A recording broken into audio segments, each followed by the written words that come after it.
निर्गमन अध्याय 6। निर्गमन की पुस्तक के अध्याय 5 में हमने देखा था कि मूसा अत्यधिक निराश है। उसने वही किया जो वो सोचता था कि परमेश्वर ने उसे करने के लिए बुलाया था।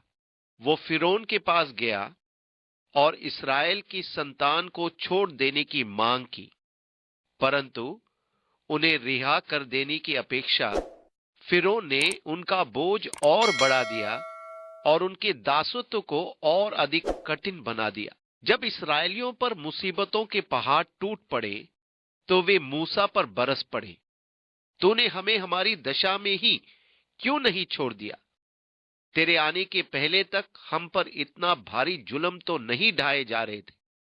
जब से तू मिस्र में आया है, हमारा जीवन बहुत कठिन हो गया है।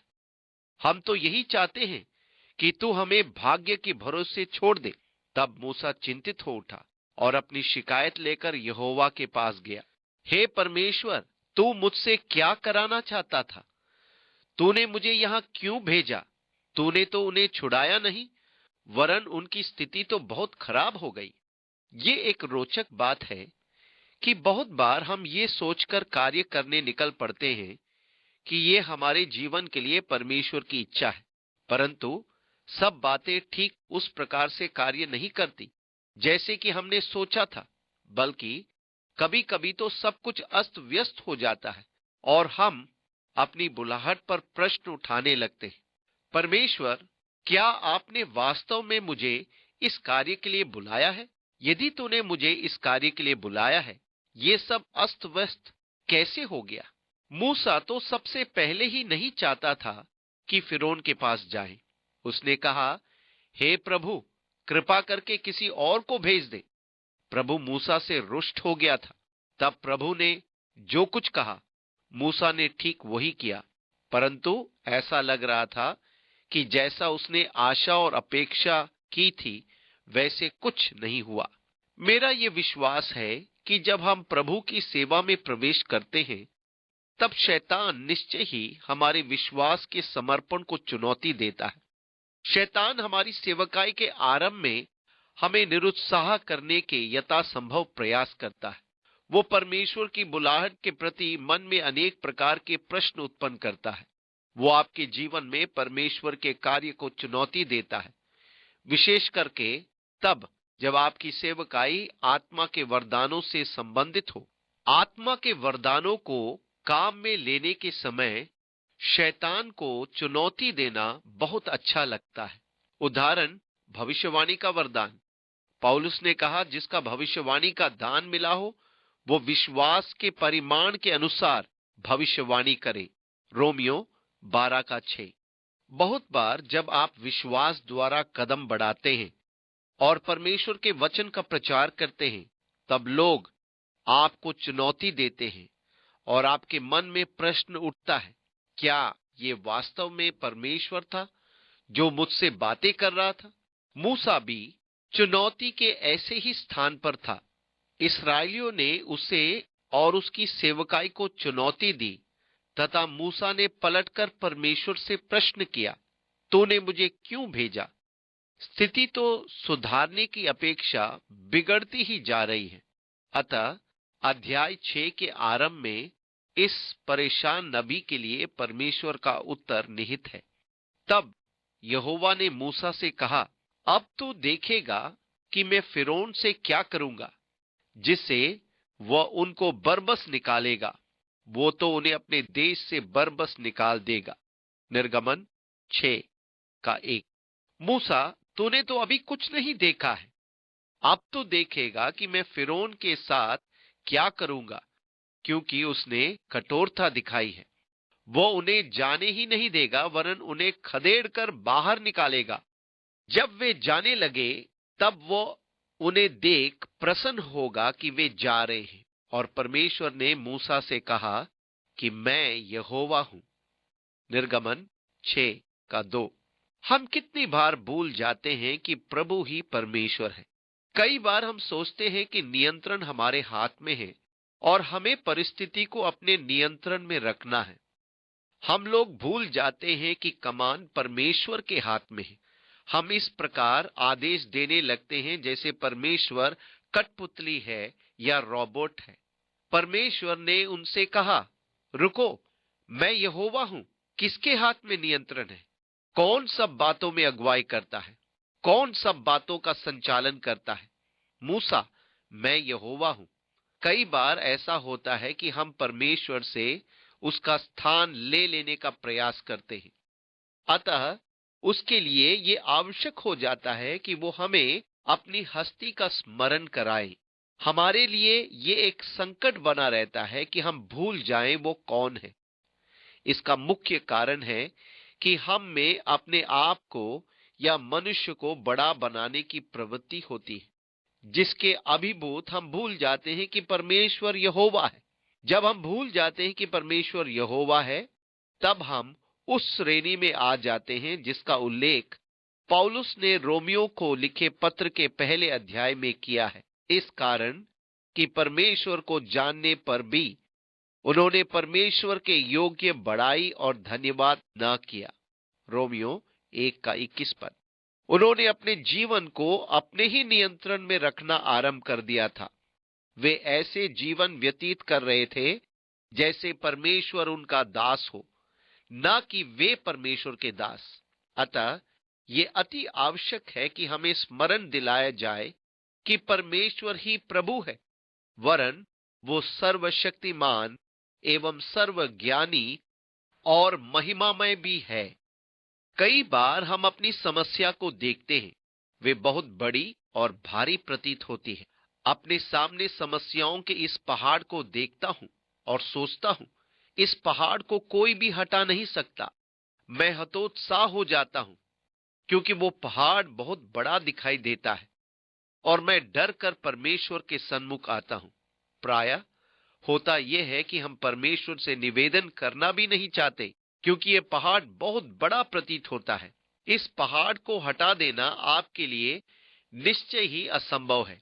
अतः आप सोचते हैं कि परमेश्वर भी इस पहाड़ को हटा देने में सक्षम ना हो। प्रभु यीशु के शिष्य उसके सामने एक बड़ी समस्या लेकर आए। उन्होंने कहा, हे स्वामी, तू वही है जिसने स्वर्ग और पृथ्वी और समुद्र और जो कुछ उनमें है बनाया। प्रेरितों 4:24। इसके पहले कि आप प्रार्थना करें, इन बातों को स्मरण रखना एक अच्छी बात है। आकाश उसके हाथ की कारीगरी है, उसने सब कुछ बनाया है। इसलिए जो पहाड़ आपके सामने है, एवरेस्ट का सा ही क्यों ना हो, परमेश्वर की दृष्टि में वो कुछ भी नहीं है।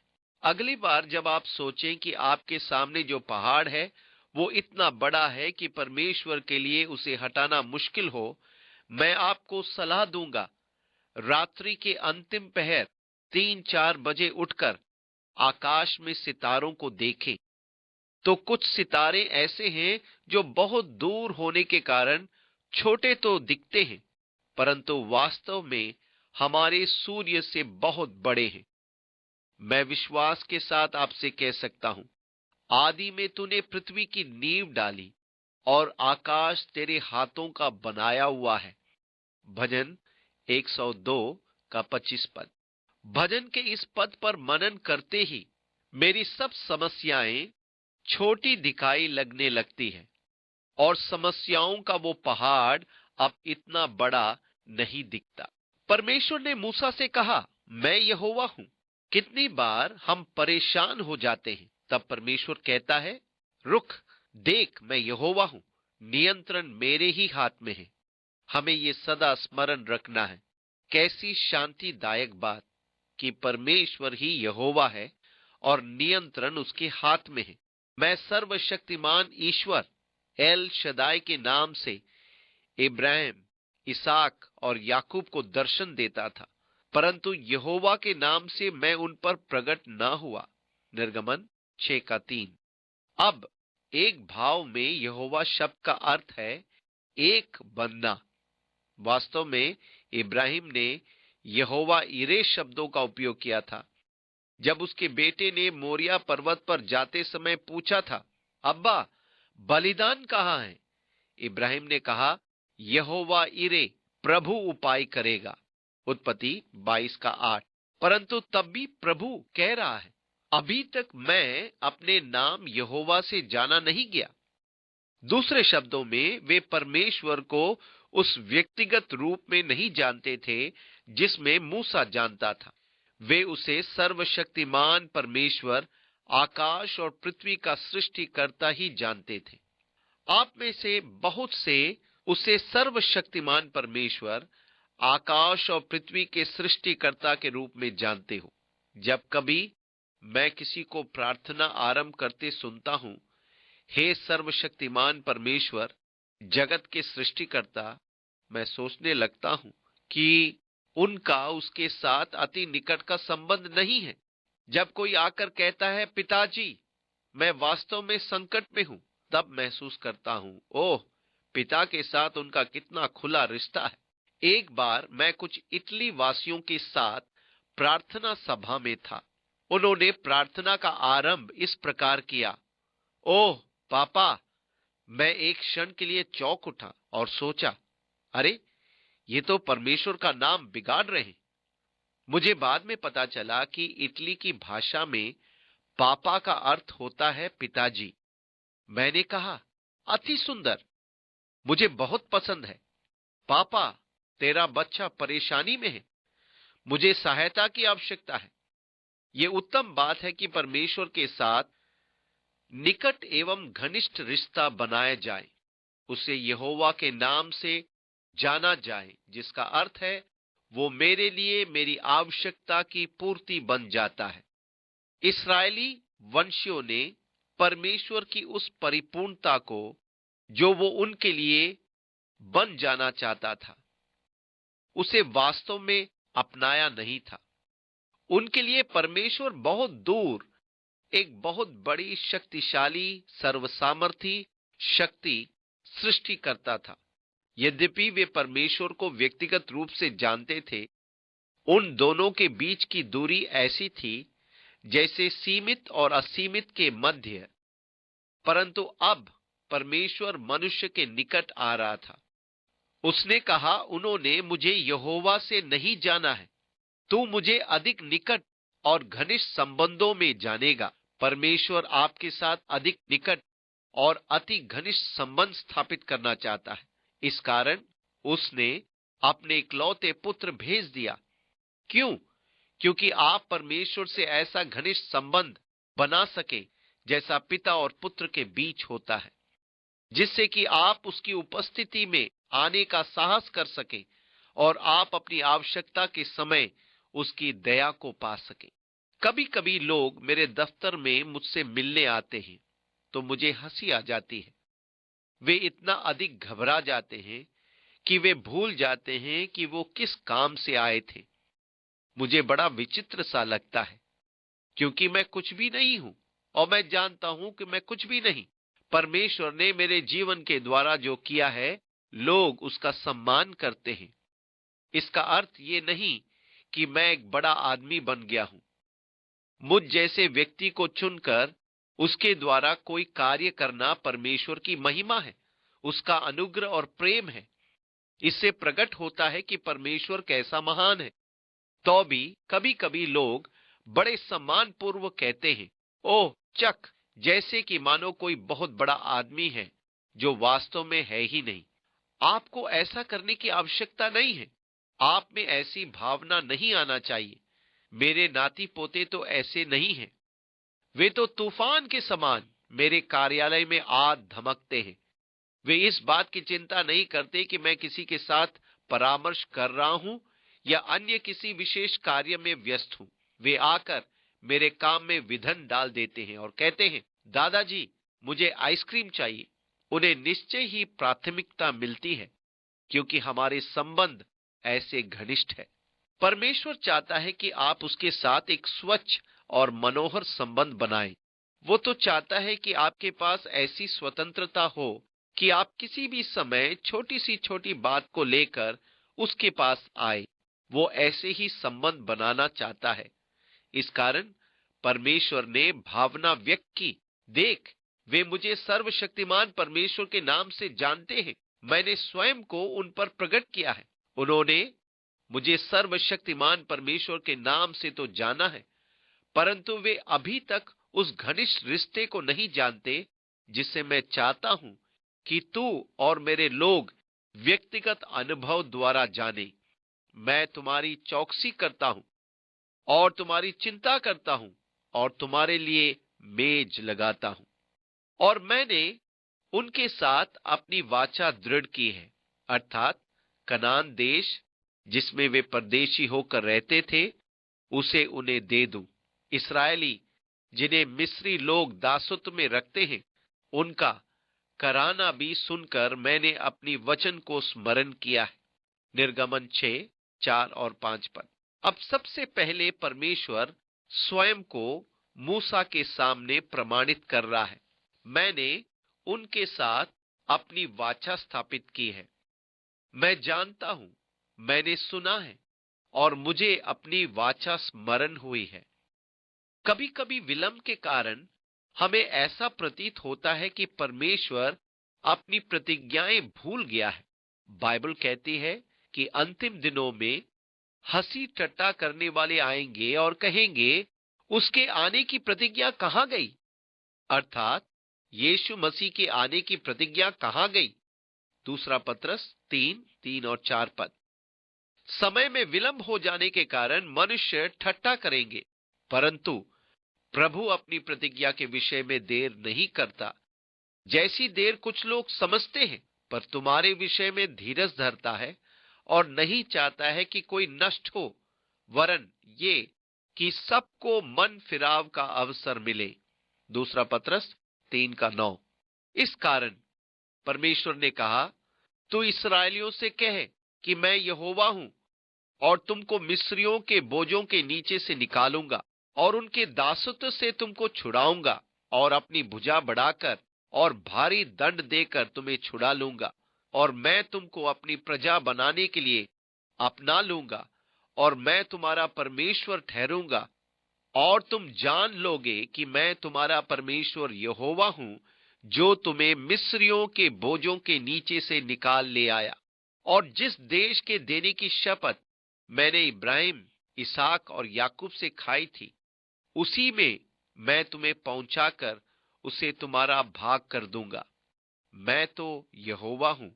निर्गमन 6, 6 से 8 पद। इस प्रकार परमेश्वर मैं हूं से आरंभ करता है और फिर कहता जाता है, निकालूंगा, छुड़ाऊंगा, छुड़ा लूंगा, अपना लूंगा, ठहराऊंगा, कर दूंगा और तब पुनः मैं यहोवा हूं पर आ जाता है। प्रायः कोई भी प्रतिज्ञा उतनी ही अच्छी होती है जितना कि प्रतिज्ञा करने वाला व्यक्ति।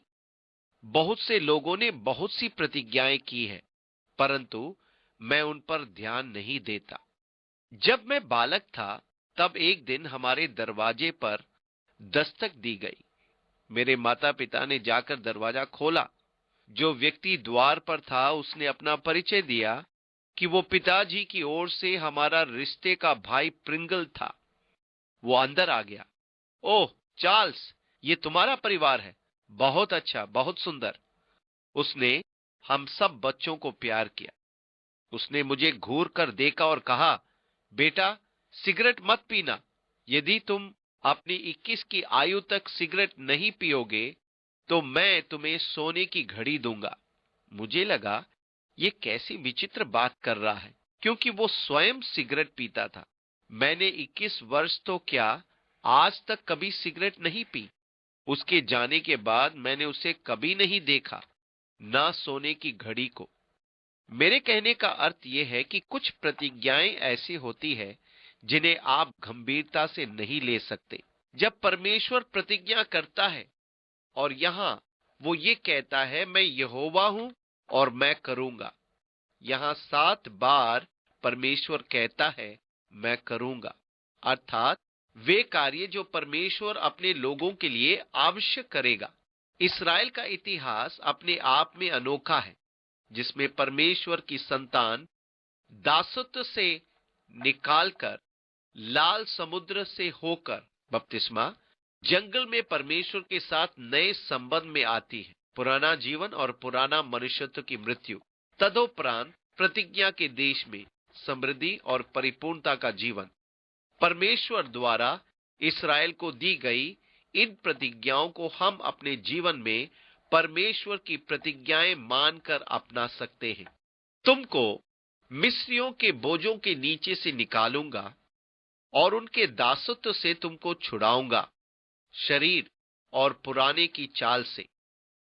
अपनी भुजा बढ़ाकर और भारी दंड देकर तुम्हें छुड़ा लूंगा, और मैं तुमको अपनी प्रजा बनाने के लिए अपना लूंगा, और मैं तुम्हारा परमेश्वर ठहरूंगा, और तुम जान लोगे कि मैं तुम्हारा परमेश्वर यहोवा हूं, जो तुम्हें मिस्रियों के बोझों के नीचे से निकाल ले आया।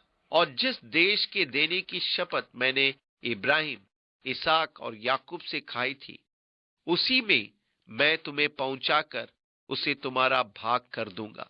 मैं तो यहोवा हूं। और ये बातें मूसा ने इस्राएलियों को सुनाई, परंतु उन्होंने मन की बेचैनी और दासत्व की क्रूरता के कारण उसकी न सुनी। निर्गमन 6 से 9 पद। मिस्रियों द्वारा उन पर भारी बोझ लादने और क्रूरता से बेगार करवाने के कारण वे बहुत निराश हो गए थे। अतः जब मूसा इन महिमामय प्रतिज्ञाओं और घोषणाओं के साथ उनके पास आया, तब वे विश्वास न कर पाए।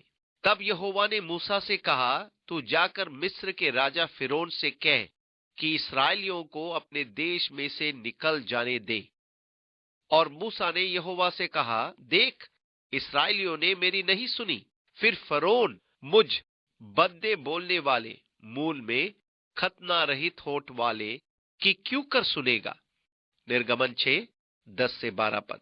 मूसा ने कहा, देख, तूने इस्राएलियों से बोलने के लिए कहा था, पर उन्होंने मुझ पर विश्वास नहीं किया, और अब तू फिरौन के पास जाकर कहने के लिए आदेश देता है। क्या वो सुनेगा? मूसा अब भी अपने जीवन में परमेश्वर की बुलाहट और आज्ञा के प्रति तत्परता दिखाने से पीछे हट रहा है।